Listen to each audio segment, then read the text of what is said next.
नमस्कार मित्रांनो, अनुभव स्टडीमध्ये सर्वांचं स्वागत. नाद वर्दीचा जो आपण नवीन नवीन सीरीज सुरू केली आहे, त्या सीरीजमध्ये सर्वांचं पुन्हा एकदा स्वागत करतो. भाग 52वा आज आपण बघतोय नवीन स्वरूपामध्ये. ह्याच्यापूर्वी पण आपण नादवरती सीरीज घेतलेला आहे YouTubeवरती लाईव्हच्या माध्यमातून. तुम्ही ते सीरीज बघितलं नसाल तर नक्कीच बघून घ्या. आणि ह्याच्यापूर्वी आपण 2-3 दिवसापासून साधारणतः 50व्या भागापासून आपण हे जे काही रेकॉर्डेड लेक्चर आहेत नादवर्दीचा, हे रोज रात्री 10:30 वाजता टाकत आहोत. 25 प्रश्न ह्या सीरीजमध्ये तुम्हाला रोज पाहायला भेटेल. त्याचं विश्लेषण पण पाहायला भेटेल. शक्य होईल तितकं मी करत जाईन विश्लेषण. ओके. ॲक्चुअली ओके ऑप्शन नाही आहेत ह्या प्रश्नाला. Without option GK no tension. Okay. चला सुरू करत आपण. तुम्ही नवीन असाल तर चॅनलला सबस्क्राईब करा. तुमच्या मित्रांपर्यंत शेअर करा. व्हिडिओ आवडला तर लाईक करायला विसरायचं नाही. नादवर्दीचं जो आपलं पुस्तक येणार आहे साधारणतः ओके मार्केटमध्ये अवेलेबल होऊन जाईल 1-2 दिवसामध्ये. याच्यामध्ये 270 प्रश्नपत्रिका मी कव्हर केले आहेत. पाठीमागील 4 वर्षामध्ये 2018 ते 2024 झालेले जेवढे पण पोलीस भरतीचे पेपर आहेत, त्या सर्व पेपरमधील जी-केचे प्रश्न साधारणतः मी कव्हर केलं आहे. 475 पाने ह्या पुस्तकामध्ये आहेत. ₹390 ला पुस्तक आहे. मूळ किंमत त्याची आणि भविष्यामध्ये त्याची किंमत वाढू शकते लक्षात ठेवा. ₹250 तुम्हाला घरपोच सध्या ऑर्डर केला तर तुम्हाला पुस्तक भेटून जाईल. या नंबरला WhatsAppला मेसेज करायचा आहे किंवा ह्या स्कॅनवर तुम्हाला पैसे पाठवायचं आहे. लक्षात ठेवा. ओके. नादवर्दीचं पुस्तक येणाऱ्या पोलीस भरतीसाठी खास करून तयार करण्यात आलेलं हे पुस्तक आहे. नक्कीच तुम्हाला फायदा झाल्याशिवाय राहणार नाही. चला सुरू करत आपण अत्यंत महत्त्वाचं पहिला प्रश्न जो तुमच्या समोर आहे. संसदेत अप्पर हाऊस कोणाला म्हणतात? ओके. संसदेमध्ये अप्पर हाऊस ज्याला आपण वरिष्ठ सभागृह असं म्हणू शकू. ओके. वरिष्ठ सभागृह आहे आणि हे कसं आहे एक स्थायी सभागृह पण आहे. वरिष्ठ सभागृह स्थायी सभागृह आहे. ह्याचा कालावधी नाही आहे. पण जर याचे सदस्य असेल तर सदस्यांचा कालावधी हा 6 वर्षांचा राहू शकतो आणि ही जे काही सभागृह आहे, जे हाऊस आहे, ते आहे राज्यसभा. राज्यसभा लक्षात ठेवा. जसं राज्यामध्ये काय असेल? अशाच पद्धतीने सेम असतं विधान परिषद. विधान परिषद हे राज्यामध्ये राहतं आणि केंद्रामध्ये आहे कुठलं? राज्यसभा. लक्षात ठेवा. जे राज्यांचं प्रतिनिधित्व करतं. 250 सदस्य मॅक्सिमम ह्या राज्यसभेमध्ये असू शकतात. सध्या आहेत 245. लक्षात लक्षात ठेवा. सदस्य कालावधी हा किती 6 वर्षांचा आहे आणि हे जो काही भारतीय राज्यघटनेतील कलम आहे, भारतीय राज्य कोणत्या कलमामध्ये याची रचना आहे, तर ते आहे कलम 80. ओके. लोकसभा कलम 81 आहे. संसद कलम 79 आहे. तुम्हाला ही कलमं पाठ असतीलच. लक्षात ठेवा. नसेल तरी पाठ करून ठेवा. ओके. राज्यसभा लक्षात ठेवा. राज्यसभेचे पदसिद्ध सभापती कोण असतील? उपराष्ट्रपती राहतात. उपराष्ट्रपती हे राज्यसभेचे पदसिद्ध सभापती आहेत. असं भारतीय राज्यघटनेतील कलम 89 आणि कलम 64 ह्याच्यामध्ये त्याचा उल्लेख आढळतो ह्याविषयीचा. नेक्स्ट पुढचा प्रश्न. The poverty and un British rule in India हा ग्रंथ कोणी लिहिलेला आहे? The poverty and un British rule in India हे पुस्तक कोणाचं असेल? हे पुस्तक आहे दादाभाई नौरोजी यांचं. दादाभाई नौरोजी. ओके. लक्षात ठेवा. ज्यांनी सर्वात पहिल्यांदा 1867 मध्ये भारताचं जे काही ओके राष्ट्रीय उत्पन्न आहे ते सगळ्यात पहिल्यांदा मोजलेले होते. असे व्यक्तिमत्व दादाभाई नौरोजी. त्यांना आपण grand old man of India असंही म्हणतो. लक्षात ठेवा. The poverty and un British rule in India. पुढचा प्रश्न आहे आर्य समाजाची स्थापना कोणत्या वर्षी करण्यात आली होती? आर्य समाज आहे ॲक्च्युअली कुणी केलं असेल याची स्थापना तर ते स्वामी दयानंद सरस्वती. लक्षात ठेवा. स्वामी दयानंद सरस्वती यांनी ती स्थापना केली आहे आर्य समाजाची. कधी? 10 एप्रिलला. 10 एप्रिल 1875 स्थापना आहे. कुठं स्थापना केली असेल? मुंबईमध्ये. नंतर त्याची शाखा लाहोरला म्हणजे नेलं. इथं जास्त रिस्पॉन्स मिळत नव्हता म्हणून. पण ठीक आहे. ओके. नंतर पण स्थापना कोणत्या ठिकाणी झाली? हे क्वेश्चन खूप महत्त्वाचा आहे. 1875 वर्ष IMP आहे. स्वामी दयानंद सरस्वती. लक्षात ठेवा. आर्य समाज आहे. ब्राह्मो समाज स्थापना कोणी केली असेल? ब्राह्मो समाज स्थापना केलं होतं महानतम व्यक्तिमत्व राजा राममोहन राय यांनी. नेक्स्ट एक पुस्तक आहे बुधभूषण. बुधभूषण या नावाचा ग्रंथ कोणी लिहिलेला आहे?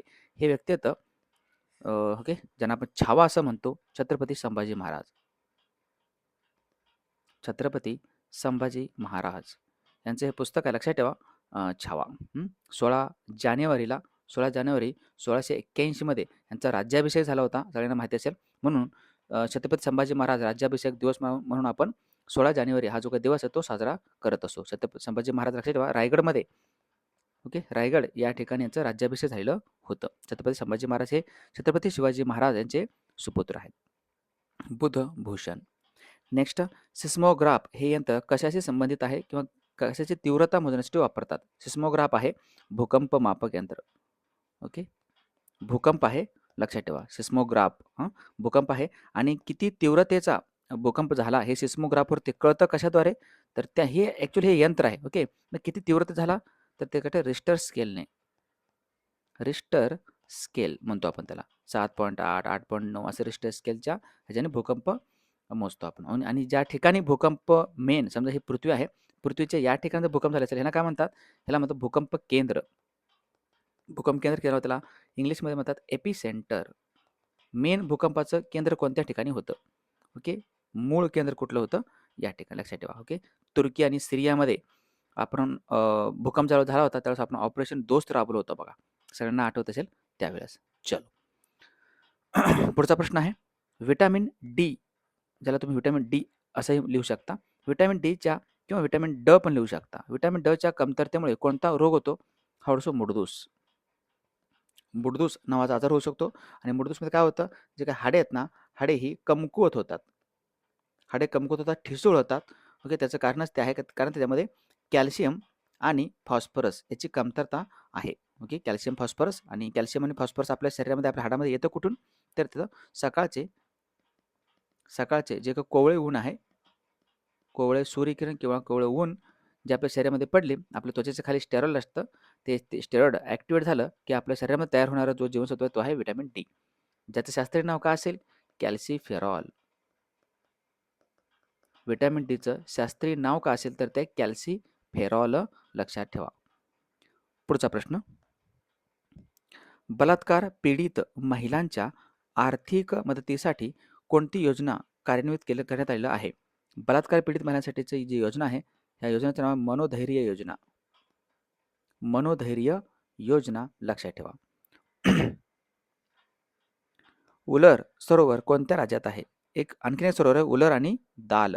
हे दोन सरोवर खूप महत्त्वाचे आहेत. उलर सरोवर आणि दाल सरोवर. आणि हे दोन्ही जे काय आहेत ना, हे गोड्या पाण्याचे सरोवर आहेत. गोडे पाणी लक्षात ठेवा. गोडे पाणी येतं कुठं?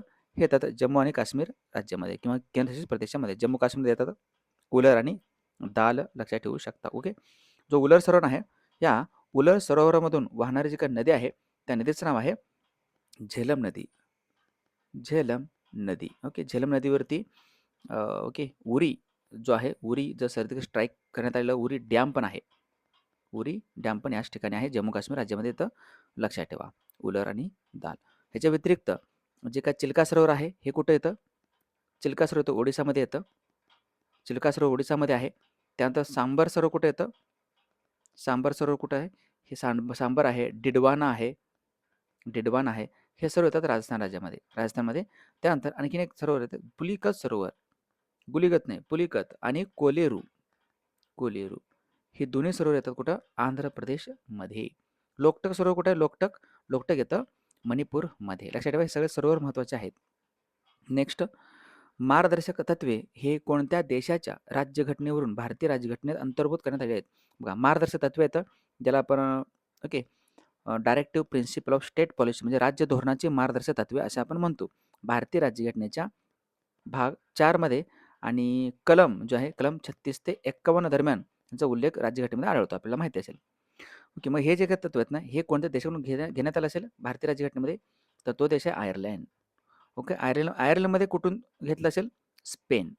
म्हणजे आयर्लंडवाल्याने स्पेनकडून घेतलं आणि आयर्लंडकडून आपण घेतलं असं त्याचा अर्थ आहे. 36 ते 51 लक्षात ठेवा. महत्त्वाचं आहे पर्यावरणाचं रक्षण करता आलं पाहिजे. ह्या मार्गदर्शक तत्वामध्येच जो काही कलम 40 आहे हे सांगतं ग्रामपंचायतीची रचना. ग्रामपंचायत रचना सांगतं. प्रसूतीविषयक सहाय्य सांगतं कलम 42 आहे. ओके. कलम 48 सांगतं पर्यावरणाचे रक्षण केलं गेलं पाहिजे, पशुसंवर्धन केलं गेलं पाहिजे. ओके. वन्य प्राण्यांचं रक्षण केलं गेलं पाहिजे. हे सगळे जे आहेत ना, हे मार्गदर्शक तत्त्वे आहेत. लक्षात ठेवा जे सरकारला सांगतात आणि मार्गदर्शक तत्त्वे हे कसे आहेत हे न्यायप्रविष्ट नाही आहेत. म्हणजे मार्गदर्शक तत्त्वांचं उल्लंघन झालं किंवा सरकारनं पाळलं नाही, तर न्यायालयात आपण जाऊ शकत नाही. पुढचा प्रश्न. निवडणूक आयोगाची स्थापना भारतीय राज्यघटनेच्या कोणत्या कलमान्वये करण्यात आलेलं आहे? निवडणूक आयोग आहे त्याला आपण ओके सेंट्रल इलेक्शन कमिशन म्हणतो आपण CEC. जे काही भारतीय राज्यघटने घटनात्मक संस्था आहे सगळ्यात महत्त्वाचं लक्षात ठेवा. ज्याचा उल्लेख भारतीय राज्यघटनेच्या कलमामध्ये संविधानामध्ये सापडतं त्याला आपण काय म्हणतो घटनात्मक किंवा संवैधानिक आयोग किंवा संस्था असं आपण म्हणू शकतो. तर निवडणूक आयोगाची स्थापना भारतीय राज्यघटनेच्या कोणत्या कलमात असेल? कलम 324 मध्ये आहे, सगळ्यांना माहिती असेल. कलम 324 लक्षात ठेवा. राज्य आणि हे झालं केंद्राचं. आणि मग राज्याचा निवडणूक आयोग, तर ते आहे कलम 243 के. लक्षात ठेवा. हे आहे राज्य निवडणूक आयोगाचं कलम. भारतीय राज्यघटनेत ते दोन्ही पण लक्षात ठेवायचं आहे. निवडणूक आयोग, भारताचे पहिले फर्स्ट निवडणूक आयुक्त कोण होते? सुकुमार सेन होते. सुकुमार सेन हे पहिले मुख्य निवडणूक आयुक्त होते आणि सध्या कोण असतील? तर त्यांचं नाव आहे ज्ञानेश कुमार. ज्ञानेश कुमार. आणि पहिली महिला कोण होत्या? V S Ramadevi. V S Ramadevi पहिली महिला मुख्य निवडणूक आयुक्त, लक्षात ठेवा. आणि सध्या महाराष्ट्राचे कोण असतील मुख्य निवडणूक आयुक्त? तर त्यांचं नाव आहे दिनेश वाघमारे. दिनेश वाघमारे, लक्षात ठेवा. पुढचा प्रश्न, दखलपात्र गुन्ह्यात आरोपीस अटक केल्यानंतर प्रवासाचा काळ वगळून किती वेळाच्या आत आरोपीला न्यायालयासमोर सक्षम करणे काय असतं? हजर करणं हे आवश्यक आहे. ओके. किती तास? हे 24 तास. 24 तासाच्या आतमध्ये, म्हणजे एखाद्या दखलपात्र जो काही गुन्हा असेल, एखाद्या आरोपीला अटक केली असेल पोलिसांनी, तर 24 तासाच्या आतमध्ये न्यायालयात हजर करणं गरजेचं आहे. त्यांनी तिथंच ठेवू शकत नाही, आपल्याच पोलीस स्टेशनमध्ये, की खूप महत्त्वाचं लक्षात ठेवा हे.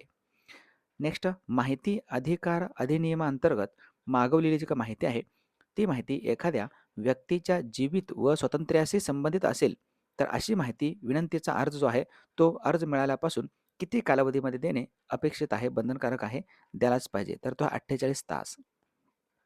ओके. एखादी माहिती मागवलेली आहे, ओके, त्रयस्थ व्यक्तीने, आणि माहिती मागवल्यानंतर जीवित व व्यक्ती स्वतः संबंधित जर तर असेल ती माहिती, तर 48 तासाच्या आतमध्ये समोरच्याला माहिती देणं आवश्यक आहे, बंधनकारक आहे. ओके. हे सांगतं काय? Right to information act, R T I म्हणतो आपण. Okay. R T I act 2005चा आहे ना, लक्षात ठेवा. ह्याच्यामध्ये एकूण जे कलम आहेत ते 31 कलम आहेत. आय एम पी 12 ऑक्टोबरला 2005चा हा जो काही कायदा आहे तो लागू झालेला होता. माहितीचा अधिकार अधिनियम. आणि जीवित व व्यक्ती स्वातंत्र्याशी संबंधित भारतीय राज्यघटनेतील मूलभूत हक्क कुठला असेल? तर तो आहे, हक्काचा कलम कुठला असेल? कलम 21 आहे. कलम 21 आहे, लक्षात ठेवा. नेक्स्ट, पुढचा प्रश्न, भारतीय राज्यघटनेमध्ये घटना दुरुस्तीशी संबंधित तरतूद कोणत्या कलमामध्ये करण्यात आलेली आहे? भारतीय राज्यघटनेमध्ये घटना दुरुस्ती जे आहे ते साधारणतः भाग 20 मध्ये येतं. घटना दुरुस्ती भाग 20 मध्ये येतं. आणि जो कलम आहे तो कलम आहे कलम 368. कलम 368, लक्षात ठेवा. 3 पद्धतीने आपण घटना दुरुस्ती करू शकतो. साधी घटना दुरुस्ती, त्यानंतर विशेष घटना दुरुस्ती, आणि विशेष प्लस निम्म्या राज्यांचं साधे बहुमत. ह्या अशा 3 पद्धतीचं घटना दुरुस्ती आपण करू शकतो. सर्वात पहिल्यांदा जी घटना दुरुस्ती करण्यात आली होती 1951 मध्ये करण्यात आलेली आहे. ओके. जीएसटी आहे, जीएसटी. जीएसटी संबंधित कोणती घटना दुरुस्ती आहे हे तुम्हाला कमेंट बॉक्समध्ये सांगायचं आहे. जीएसटी संबंधित कोणती घटना दुरुस्ती करण्यात आलेली होती. पुढचा प्रश्न आहे, पक्षांतर बंदीशी संबंधित भारतीय राज्यघटनेतील परिशिष्ट कोणता आहे? परिशिष्टला तुम्ही अनुसूची पण म्हणू शकता बरं का. परिशिष्ट किंवा अनुसूची, जे सध्या भारतीय राज्यघटनेमध्ये एकूण 12 आहेत ना. सुरुवातीला किती होते? 8 होते. नंतर 4 वाढले, 9वा, 10वा, 11वा, 12वा, आणि आता सध्या किती? 12 आहेत. 12 पैकी जे काय 10वे परिशिष्ट आहे ना, 10वे परिशिष्ट हे काय आहे? हे पक्षांतर बंदी संबंधित आहे. आणि 10वे परिशिष्ट आपण ॲड केलं कधी? 52वी घटना दुरुस्ती 1985 मध्ये. हे नवीन घटना दुरुस्ती करून आपण भारतीय संविधानामध्ये ॲड केलेलं आहे, समाविष्ट केलेलं आहे. पुढचा प्रश्न, घटक राज्यांचे विभाजन करण्याचा अधिकार हा कोणाला आहे? हे असतं संसदेला.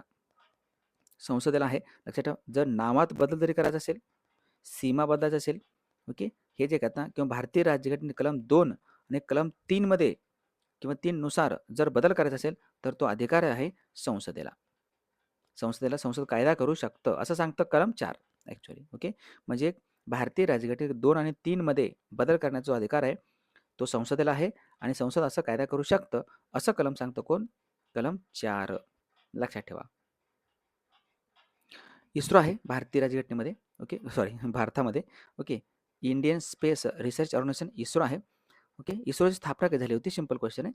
15 ऑगस्टला स्थापना झालेली आहे. 15 ऑगस्ट 1969 ची स्थापना आहे. आणि जे हेडक्वार्टर आहे ते कर्नाटकची राजधानी बेंगळुरू या ठिकाणचं हेडक्वार्टर आहे, लक्षात ठेवा. कर्नाटकची राजधानी बेंगळुरू या ठिकाणी हेडक्वार्टर आहे. पहिली जे काही पहिले मुख्य होते, पहिले जे ते अध्यक्ष होते, इस्रोचे पहिले अध्यक्ष, त्यांचं नाव आहे विक्रम साराभाई.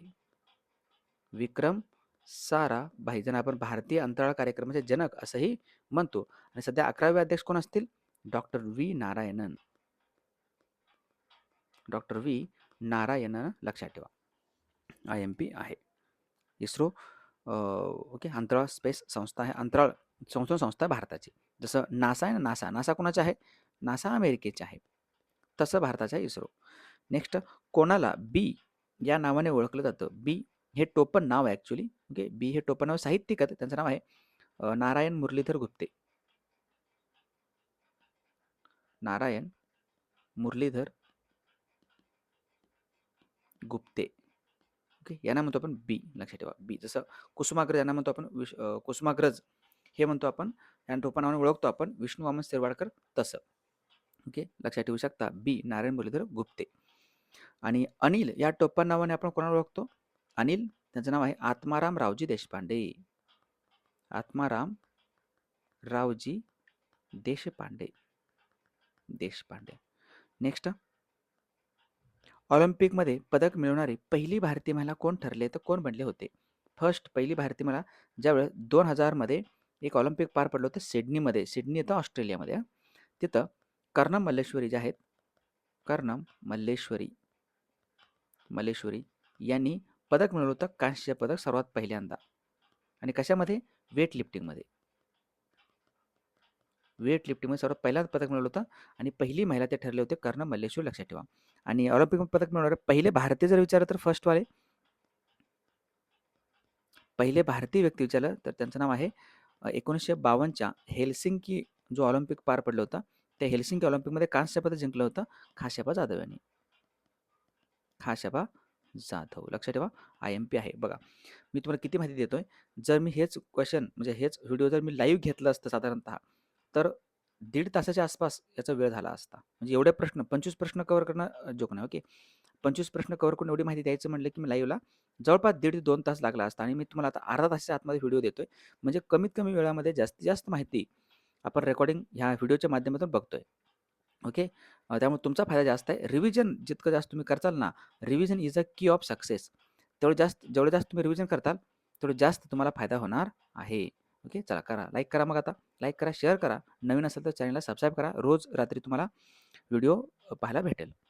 नीती आयोगाची स्थापना केव्हा झाली आहे? ओके, नीती आयोग हे national institution for transforming India म्हणतो आपण. 1 जानेवारी 2015ला. लक्षात ठेवा. 1 जानेवारी 2015ला आहे. नीती आयोगाचे परिषदेचे एक अध्यक्ष असतात. अध्यक्ष त्यांचं नाव ते कोण असतील? पंतप्रधान असतात हे अध्यक्ष. लक्षात ठेवा. पंतप्रधान हे अध्यक्ष असतात. नीती आयोग सध्याचे अध्यक्ष नरेंद्र मोदी आहेत. मग सध्या उपाध्यक्ष कोण असतील नीती आयोगाचे? त्यांचं नाव आहे सुमन बेरी. सुमन बेरी उपाध्यक्ष आहेत. CEO कोण असतील?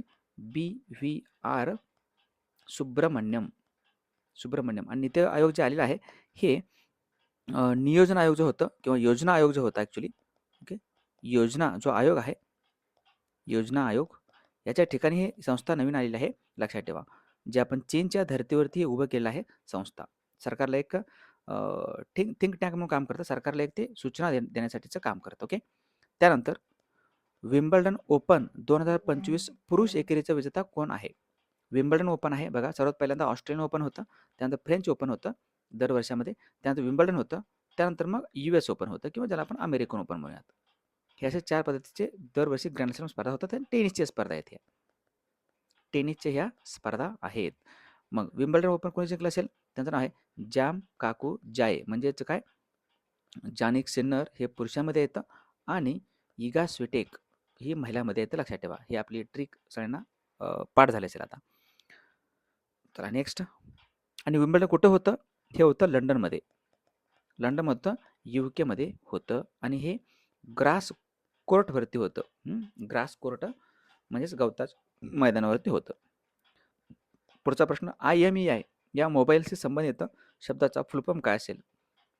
ज्याला आपण इंटरनॅशनल मोबाईल इक्विपमेंट आयडेंटिटी असं म्हणतो आपण. इंटरनॅशनल मोबाईल इक्विपमेंट आयडेंटिटी असं म्हटलं जातं. सायमन कमिशन भारताला तेव्हा भारताचे व्हाईसरॉय कोण होते? सायमन कमिशन आहे. सायमन कमिशनची स्थापना जर विचारलं 1927 आहे आणि भारतामध्ये ही जी संस्था आली होती ती 1928 साली होती. कोणत्या ठिकाणी आली असेल? पहिल्यांदा मुंबईमध्ये. त्यामुळे मुंबईमध्ये त्याचा विरोध करण्यात आला, कारण ह्याच्यामध्ये जेवढे पण सदस्य होते सायमन कमिशनमध्ये सगळे परकीय व्यक्ती होते. भारताचे एक पण व्यक्ती नव्हते, म्हणून त्याला विरोध होत आहे, लक्षात ठेवा. आणि व्हाईसरॉय होते कोण? Lord Irwin. लॉर्ड आयर्विन हे होते सदस्य सायमन कमिशनचे. नेक्स्ट, संगणक भाषेमध्ये HTML याचं पूर्ण रूप पूर्ण रूप काय असेल? तर ते आहे hyper text markup language HTML. आणि HTTP म्हटलं तर hyper text transfer protocol. Next, राष्ट्रीय पर्यावरण अभियांत्रिकी संशोधन संस्थेला आपण निरी म्हणतो. निरी ही संस्थेचं मुख्यालय कुठं असेल? तर ते नागपूरला, सगळ्यांना माहिती असेल. नागपूर या ठिकाणी आहे. तर अशा पद्धतीचे हे प्रश्न होते आणि नक्कीच तुम्हाला हा व्हिडिओ आवडला असेल. शेवटपर्यंत व्हिडिओ बघितल्याबद्दल धन्यवाद. हे आपले 3 पुस्तकं सध्या मार्केटमध्ये अवेलेबल आहेत. 499 रुपयाला घरपोच भेटेल तुम्हाला राजगुरू, स्वप्नपूर्ती, आणि 250 रुपयाला तुम्हाला भेटेल नादवरीचं पुस्तक. कोणते पुस्तक तर तुम्हाला पाहिजे असेल, डेमो बघायचं असेल कोणत्या पुस्तकाची, तरी पण तुम्ही ह्या नंबरवरती व्हॉट्सअपला मेसेज करू शकता. ओके. तिन्ही पुस्तकाचं वैशिष्ट्य वेगवेगळं आहे. मार्केटमध्ये अवेलेबल आहे पुस्तकं. अगोदर दुकानात जाऊन चेक करा, घ्या. नाही मिळालं तर मला व्हॉट्सअपला मेसेज करा. ओके. चला, इथं शेवटपर्यंत बघितल्याबद्दल धन्यवाद. भेटूयात अशाच पद्धतीच्या छान पद्धतीच्या लेक्चरमध्ये उद्या रात्री 10:30 वाजता, आणि सगळ्यात महत्त्वाचं रोज सकाळच्या बुलेट रॅपिड फायरच्या लेक्चरमध्ये.